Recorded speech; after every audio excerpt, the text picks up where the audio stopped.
Assalamualaikum warahmatullahi wabarakatuh. Selamat pagi anak-anakku kelas 8. Pada kesempatan kali ini Bu Nuning akan menerangkan dimulai dari bab pertama, yaitu gerak benda dan makhluk hidup di lingkungan sekitar. Kita mulai yang pertama mengenai konsep gerak. Apa yang dimaksud dengan gerak? Gerak adalah perpindahan suatu benda dari suatu kedudukan atau posisi ke kedudukan yang lain. Jadi gerak itu harus berpindah. Maka gerak harus memiliki acuan. Contohnya ini. Sebuah bus yang diisi oleh penumpang dan sopir bergerak melewati sebuah gedung. Jadi bus ini bergerak terhadap siapa? Atau sopir ini bergerak terhadap siapa? Sopir ini titik acuannya siapa? Gedung. Maka orang yang melihat dari gedung, sopir ini bergerak. Tetapi kalau sopir ini dilihat oleh penumpang yang ada di bis, maka sopir ini diam, tidak bergerak. Maka bergerak itu memiliki acuannya, siapa yang melihat. Kemudian yang selanjutnya, pengertian gerak semu, yaitu gerak yang tidak sebenarnya. Jadi, sebenarnya benda itu diam, tetapi seolah-olah benda tersebut bergerak. Contohnya apa? Sebuah mobil berjalan di antara pepohonan. Pepohonan ini sebetulnya diam, tetapi ketika kamu naik mobil, maka kelihatannya pohon ini bergerak. Jadi seolah-olah pohon ini bergerak, padahal sebetulnya pohon ini diam dan yang bergerak mobil. Jadi ini namanya gerak semu. Bisa juga ketika kamu naik kereta api, kamu lihat di luar. Yang bergerak apanya? Kereta apinya, tetapi seolah-olah yang bergerak pohon rumah di sekitar kereta api. Kemudian gerak yang ketiga yaitu gerak relatif. Yaitu gerak suatu benda relatif terhadap benda lain. Contohnya hampir sama seperti gerak nomor 1. Sopir tadi bergerak tidak? Ya relatif, siapa yang melihat? Kalau orang dari gedung, maka sopir ini bergerak relatif. Kalau yang melihat orang di dalam, maka sopir ini diam. Maka gerak dikatakan relatif. Contohnya juga, seseorang itu cantik. Siapa yang melihat? Si A melihat anak itu cantik, tetapi si B mengatakan dia tidak cantik. Jadi cantik itu namanya relatif. Siapa yang melihat, ya. Kemudian konsep gerak sudah selesai. Kita lanjutkan pada perpindahan, jarak, kecepatan, dan kelajuan. Perpindahan adalah perubahan posisi akhir suatu benda terhadap posisi awal. Jadi akhir sampai awal atau awal sampai akhir.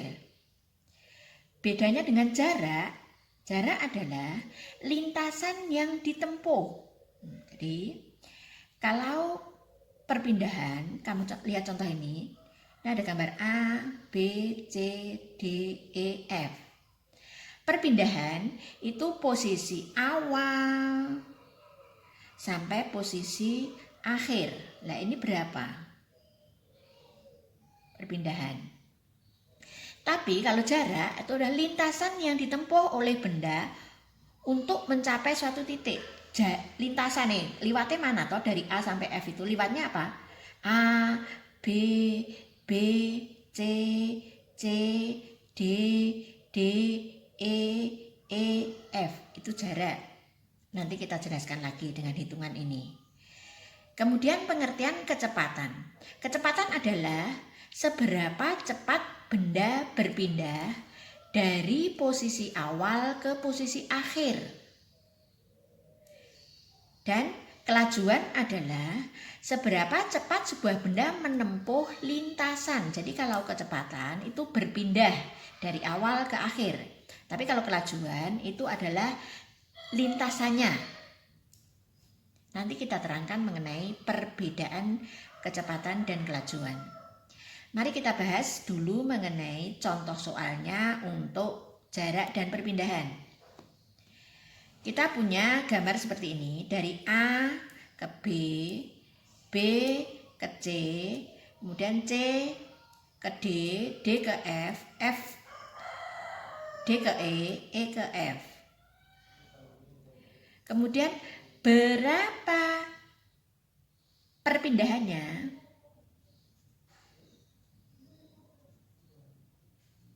Perpindahan dari posisi akhir ke awal. Tadi akhirnya ini, awalnya ini. Berapa ini jaraknya? Berapa perpindahannya? Maaf, berapa perpindahannya? Kita hitung. Ini panjang segini, dari A sampai F itu panjangnya 12 ditambah 8. Jadi 12 plus 8 sama dengan 20. Kemudian berapa jaraknya? Jarak itu AB, BC, CD tambah DE. Jadi lintasannya ini ditambah semua. Tahu ya anak-anak? Kalau perpindahan, saya ulangi, perpindahan itu dari awal A sampai F. Berapa panjangnya? Coba garis ini. Maka panjangnya di sini berapa? Ini cuman 12 ditambah 8. Nah, jaraknya gimana? Lintasannya gimana ini? Ya, AB, BC, CD, DE, DF lintasannya. Coba kita hitung. Jaraknya berapa? 5 plus 12 plus 8 plus 7. Dijumlah 20. Ini masih, maaf, ini masih ada plus 3. Jadi saya ulangi, 5 plus 12 plus 8 plus 7, ini masih ada 3 di sini, plus 3. Jadi jumlahnya 15 sama 5, 35.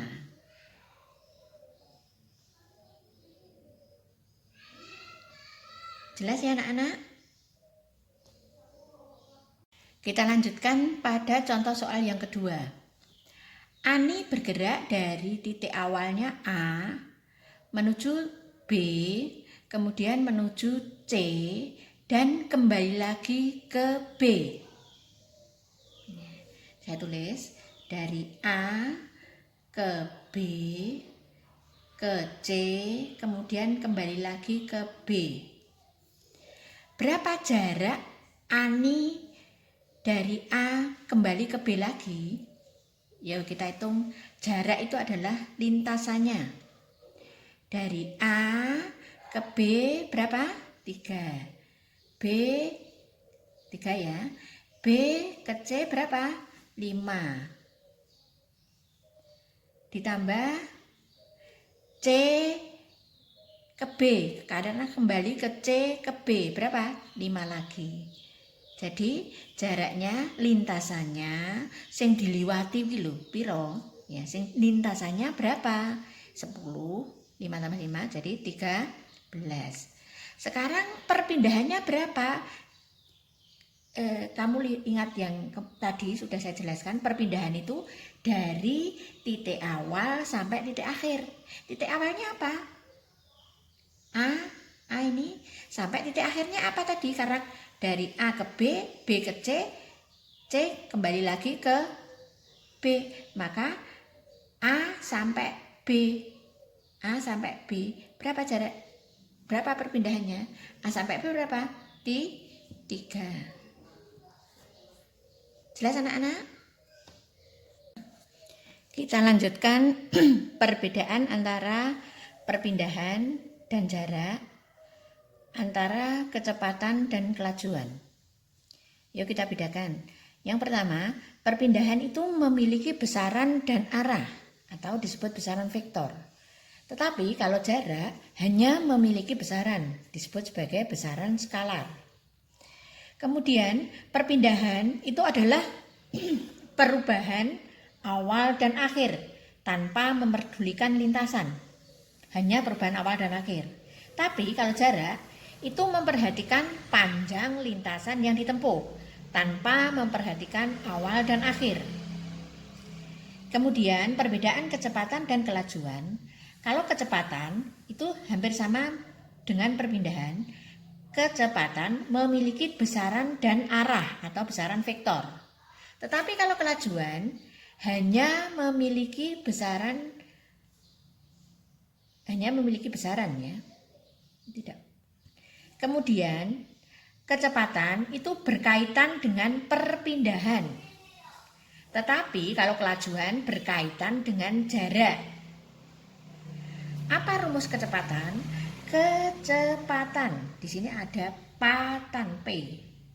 Nah, maka rumusnya kecepatan itu sama dengan perpindahan per waktu. Jadi kecepatan, diingat-ingat cara mengingat rumus. Kecepatan ada P-nya, maka di sini perpindahan dibagi waktu. Kalau kelajuan itu ada J. Nah, kelajuan, maka di sini rumusnya jarak dibagi waktu.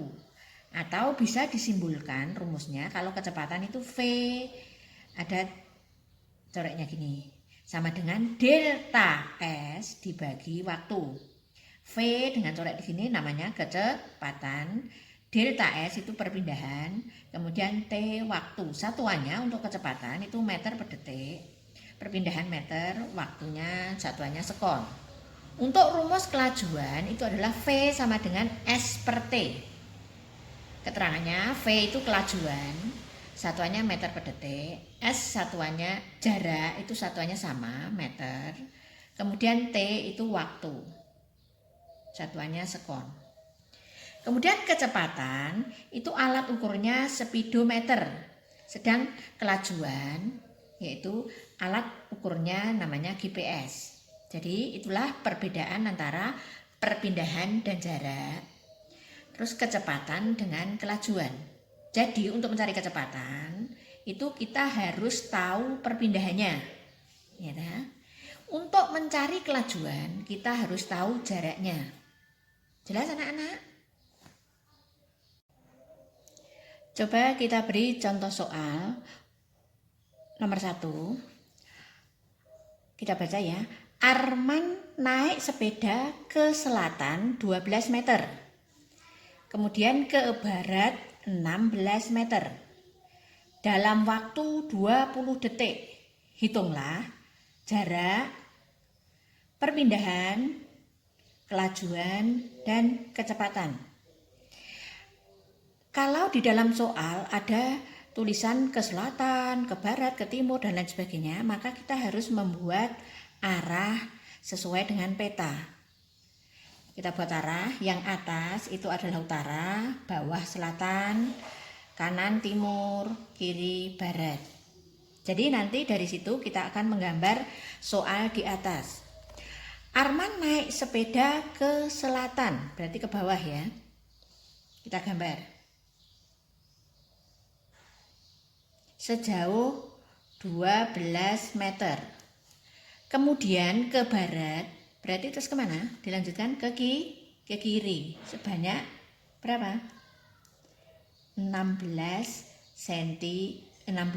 meter. 16 meter. Kemudian dalam waktu berarti diketahuinya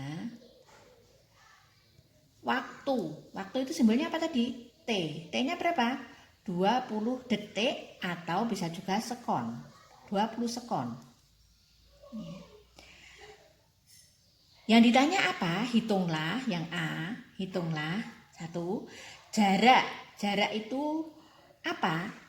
Jarak itu adalah lintasan yang ditempuh. Misalkan tadi dari awal A, kemudian sini B, sini C. Maka jaraknya berapa? Lintasannya berapa? Berarti apa? A ke B, B ke C. Nah, ditulis gini, jarak. Saya tulis rumusnya ya, dari A ke B. A, B ditambah B ke C. B ke C. Jadi berapa A ke B? 12 plus B ke C berapa? 16. Jadi candaknya berapa? 28. Ini jaraknya. Kemudian yang B, apa yang ditanyakan? Perpindahan. Perpindahan tadi apa? Jarak dari awalnya A ke C. Nah, ini berapa ini? Ini perpindahan berapa? Ini kamu ingat di kelas 1 kamu sudah diajari rumus Pythagoras, ya kan? Maka untuk penyelesaian perpindahan kita menggunakan rumus Pythagoras. Jadi perpindahannya apa? AC. Kita tulis. Rumus Pythagoras AC kuadrat sama dengan apa rumusnya? AC kuadrat, karena ini segitiga siku-siku ya. AC kuadrat sama dengan AB kuadrat plus BC kuadrat.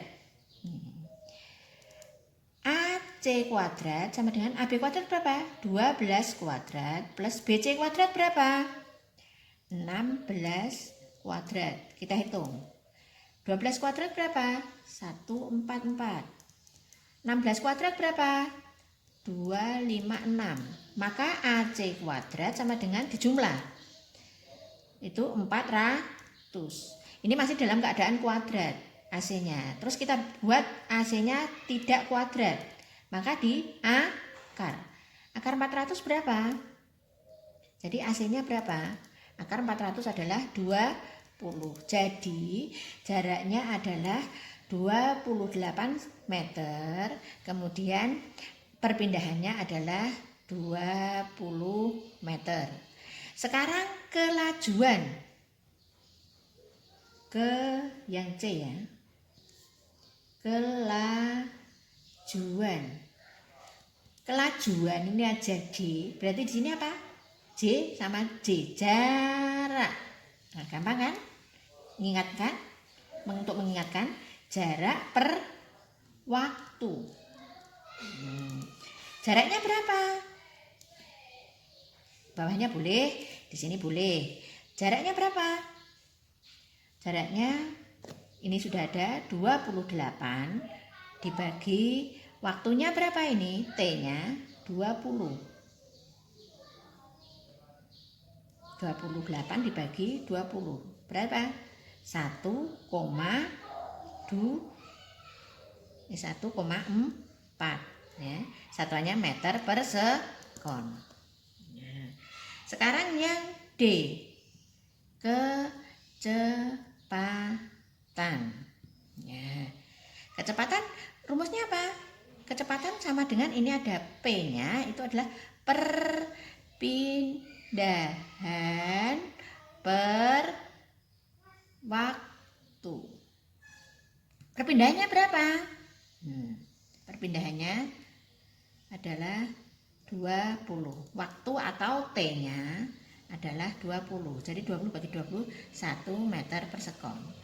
Untuk satuan kelajuan dan satuan kecepatan itu sama, meter per sekon. Saya kira sudah cukup ya anak-anak. Jelas ya?